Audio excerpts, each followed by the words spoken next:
Assalamualaikum warahmatullahi wabarakatuh. Saudaraku yang berbahagia, marilah kita bersama-sama mendengarkan cerita dari salah satu cicit Mbah Alirjo, pendiri desa Pulurjo, yang mana beliau akan bercerita terkait dengan sejarah berdirinya desa Pulurjo dan perjalanan Mbah Alirjo sehingga sampailah beliau di desa Pulurjo. Dan penjelasan tentang cerita Mbah Jaya Alirjo ini, dan ini pun saya juga tidak tahu persis, namun saya juga dapat cerita dari putranya yang keenam yang namanya Mbah Sakijam.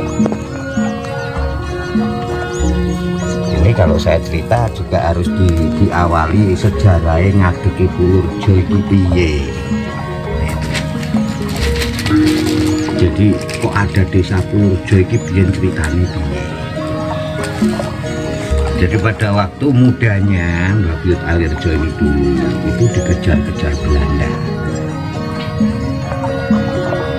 Dari awalnya sampai dari Bengkulu sampai ke Magelang, sampai pada akhirnya larinya ke Sentul. Ke Sentul itu ikut yang namanya Mbah Ismail. Nah setelah itu buyut saya di situ itu ngawulo, jadi boro macul nek cara sakniki niku. Nah terus disuruh mencangkul di wilayah hutan Pulurjo ini. Nah baru setengah hari sudah pulang, terus ditanya sama Mbak Ismail, "Lo kok wis mulai? Apa wis mari leh macul?" Ini menurut ceritanya Mbak Sakijam. Dijawab sampun, gak percaya. Lah mbok paculi wong pira? Ya Mbak, dan nek ngono sesuk ganti telatah Karangasem ya Pak Julono. Karangasem itu sudah ada. Nama Karangasem itu sebelum Pulurjo, Karangasem itu sudah ada. Nah sesuk telatah Karangasem Pak Julono ya oke. Setelah setengah hari, siang hari Mbah Alirjo ini pulang, terus ditanya, "Wis mari leh macul?" Sampun. Nah setelah itu, "Kowe wis duwe bojo apa durung?" Nah ditanya sama Mbak Nari seperti itu.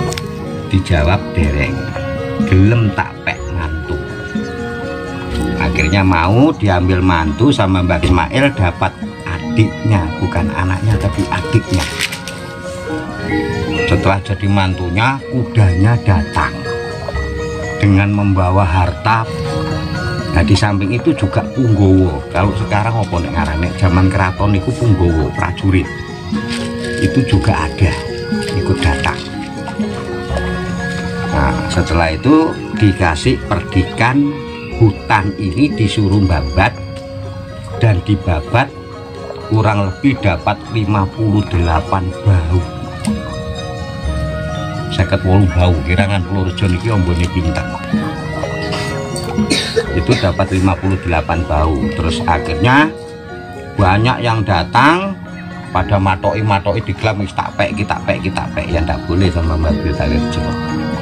Akhirnya terjadi perkelahian, pertengkaran, semuanya pada lari.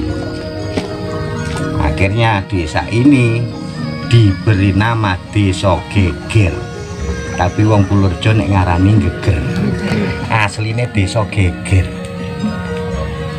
Nah setelah itu tahun 52 diganti menjadi Desa Pulurjo.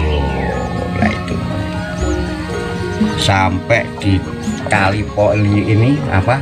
Kalipolo ini yang putu ada asemnya itu Direco. Nah itu juga ada sejarahnya. Dulu Mbah Alirjo nembak macannya di situ. Itu masui apa? Sayemboronya Ndoro Aris kalau zaman dulu. Kalau sekarang Pak Camat, kalau dulu itu Ndoro Aris masih Belanda. Dan bisa membunuh 1 ekor macan dapat bintang, terus diangkat jadi bau. Makanya julukannya Bau Geger. Nah jadi Bau Geger. Lah aslinya sopo si Alirjo ini?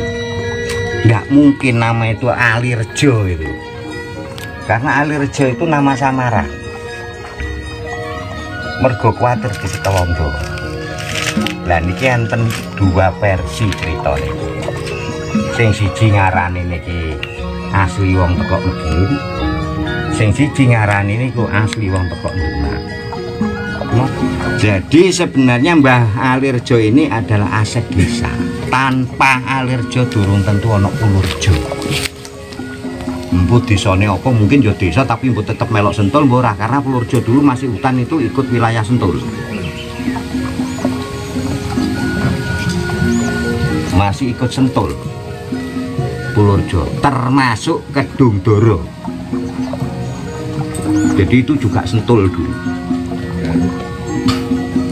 Nah dulu dibagi dua, yang separuh dikasihkan Kedung Doro niki, kidule dalan niki dikekno Kedung Doro, keluarga sing Kedung Doro, sing kene dikekno anak-anake. Saya kira karena sudah mendung niki nek ditutupno ora cukup, sedina ora cukup niki saestu niki. Niki nek kula urut temenan ora cukup niki. Durung kok tak critakno jarane piye nggih. Mbah buyut saya ini masih ada aliran darah wong Kalang. Wong Kalang niku wong suku Jawa kuno. Suku Jawa sing paling sakti dhewe niku wong Kalang. Sampai Mojopahit nyerang Kalimantan biyen niku mawon nyewa nyeluk wong Kalang. Nek gak nyeluk wong Kalang gak iso menang musuh Kalimantan. Sing iso ngalahno Kalimantan mek wong Jawa Kalang. Lah kudanya namanya Pelongko. Kudanya hitam, di keningnya ada segitiga putih, terus di kakinya itu bulunya putih bentuk gelang. Belajarannya ceritanya piye? Kudanya itu mukso. Begitu Mbah Buyut meninggal, meninggalnya saja juga pamitan. Mbah Buyut saya ini ahli sufi. Jadi semua pengikut Diponegoro itu adalah orang-orang ahli sufi, orang tasawuf.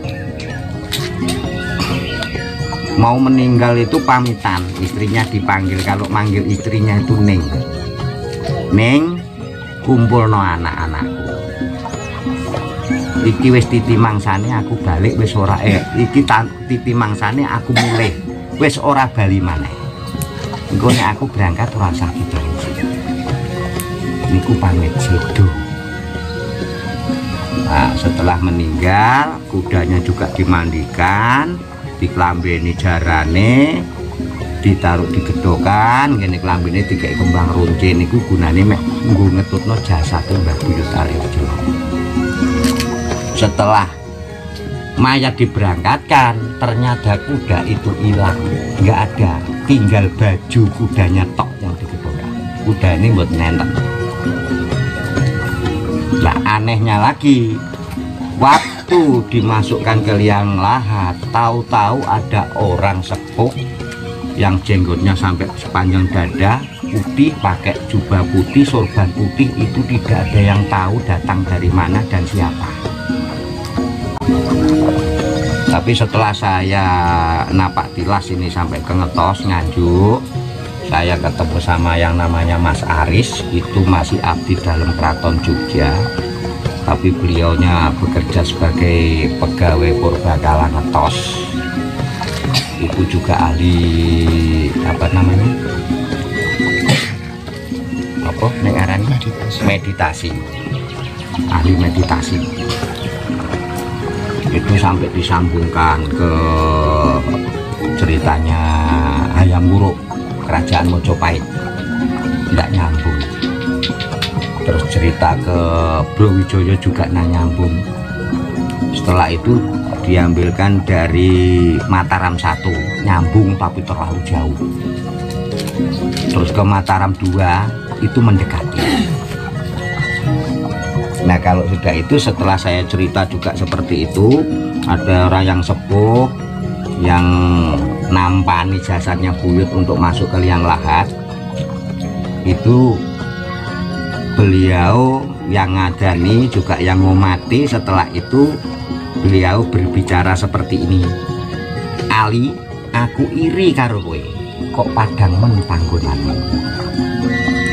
Nah, setelah itu lo salam, assalamualaikum. Dia naik, setelah ditanam, diuruki pasir, kemana perginya yang pakai jubah putih itu tidak ada yang tahu. dari mana juga tidak ada yang tahu. Itu saya ceritakan ke Mas Haris. Saya kira cukup sampai di sini. Insya Allah nanti pertemuan bulan depan bisa saya lanjutkan lagi karena waktu sudah sore, takutnya nanti hujan. Terima kasih. Assalamualaikum warahmatullahi wabarakatuh.